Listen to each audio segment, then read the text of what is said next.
अहमदपूर तालुक्यात वाळू माफियांचं साम्राज्य, प्रशासनातील अधिकारी मात्र मुगळून गप्प आहेत। मग बुडाखाली अंधार का कुंपणच शेत खातंय। लाखो रुपये पगार घेत असलेल्या अहमदपूर तहसील प्रशासनातील अधिकाऱ्यांना वर कमाईची लत लागली आहे का?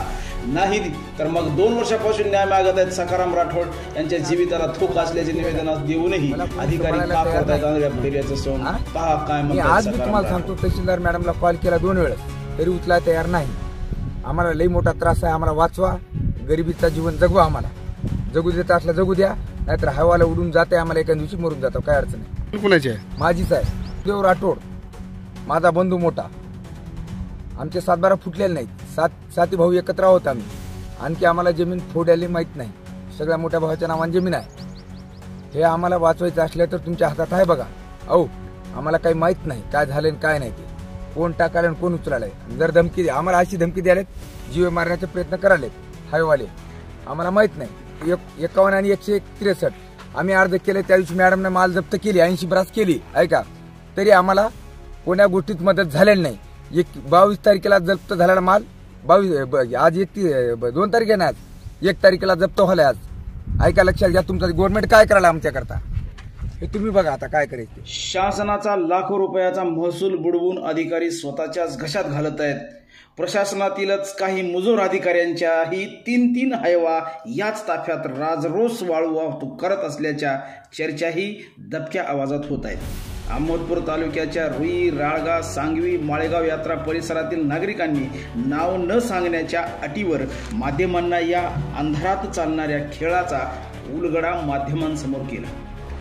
राष्ट्रीय महामार्ग 361 वरून उजळ माथ्याने रोज रात्री पहाटे 30 ते 40 हायवा अहमदपूर, चाकूर, उदगीर या तालुक्यात वाळू सप्लाय करतात। याचे पुरावे जनतेकडे आहेत, पण राजाच जर आंधळा असेल व बहिरा असेल तर नाटक व गाणे फिके आहे। पण राजा आंधळा आणि बहिरा का झाला याची उकल सरळ आहे। यात दररोज लाखो रुपयांचा मलिदा मिळत असल्याने ही वाळू आपली करामत दाखवत असल्याचे जनमानसात बोलले जात आहे। वाळू पकडल्याचे सोंग करून त्याच जप्ती पंचनाम्यावर 8 दिवस वाळू सप्लाय होत असल्याचा संशय व्यक्त होत आहे। यात गौण खनिज अधिकारी, पोलीस प्रशासन, महसूल प्रशासन व त्यांचे हात मालामाल होत असल्याने ही वाळूची किमया रात्री अंधारात रात्रीच खेळ चाले अशीच होत आहे। माझ्या जीविताला धोका आहे असे निवेदन 22/1/2023 रोजी सखाराम राठोड देतात, पण त्यावर आजवर कोणतीही कारवाई होत नाही। यात काहीतरी गोड बंगाल असलेच पाहिजे अशी चर्चा जोर धरत आहे।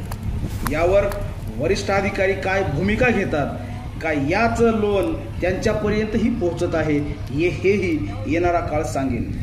यांच्यावर कडक कारवाई करावी अशी मागणी होताना दिसून येत आहे। अशाच नवनवीन आणि बिनधास्त बेधडक बातम्यांसाठी पाहत रहा जय हिंद न्यूज मराठी। सबस्क्राईब करा, अपडेट रहा। धन्यवाद। जगत राहा।